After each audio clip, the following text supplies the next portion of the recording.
Good morning મિત્રો. અમે ઇસ્ત્રી કરે છે.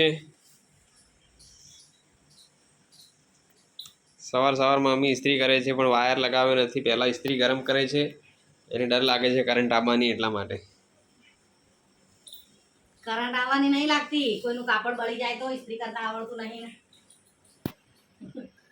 હેલો મિત્રો, ગુડ મોર્નિંગ. અમારે ચા નાસ્તો થઈ ગયો છે. આજે શ્રાવણ મહિનાનો પ્રથમ સોમવાર છે, તો અમારા વંશુને સવારની સ્કૂલ હતી, એ સ્કૂલે જતો રહ્યો છે અને હું હવે બ્લાઉઝ સીવવા બેસું છું. પણ મને ઇસ્ત્રીની ડર લાગે છે કે કોઈનું કપડું બળી જાય તો, એટલે હું પહેલા ઇસ્ત્રી ગરમ કરું અને પછી કરું છું. શરૂઆત થઈ ગઈ એટલે આજથી અમે રિવાજ કરવાનું ચાલુ કર્યું છે. ચલો હવે રાતે જે પલાળ્યું હતું બેટર, એને હવે ઇડલી બનાવવાનું ચાલુ કરવાનું છે. તો એ ખીરાને અમારે આથો આવી ગયો છે, જોઈ લો. હા તો મિત્રો, ઇડલી બની ગઈ છે.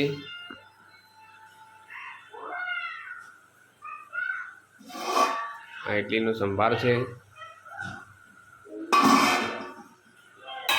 તૈયાર થઈ ગઈ છે.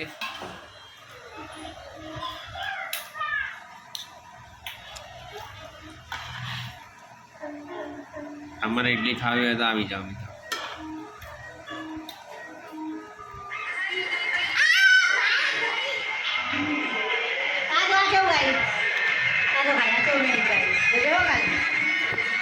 શું વાત કરે?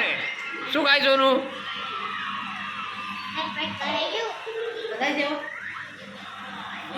સાડા 8 એટલે અમીને પૂછ્યું કે અમી જમવામાં શું બનાવ્યું. અમી કે ભાત બનાવ્યા છે વઘારીને અને સેવ ડુંગળીનું શાક. તો આજે સેવ ડુંગળીનું શાક ખાવાનું છે. હા એમ માં શું કરે? લેસન કરે છે. આજે હું વિજ્ઞાનની બેને આપ્યું છે એ લેસન કરું છું. બરાબર. વંશુ તું કયા વિષયનું લેસન કરે? હું હિન્દીનું લેસન કરું છું. બરાબર. તું ને અમાર બંને લેસન કરવા બેસી ગયા છે. મને લાગે આજે બંનેને માર પડી જાય એટલે લેસન કરવા બેઠા. અને ઊંઘવાની તૈયારી પણ થઈ ગઈ છે. વંશુભાઈ ગેમ રમે છે જુઓ. હા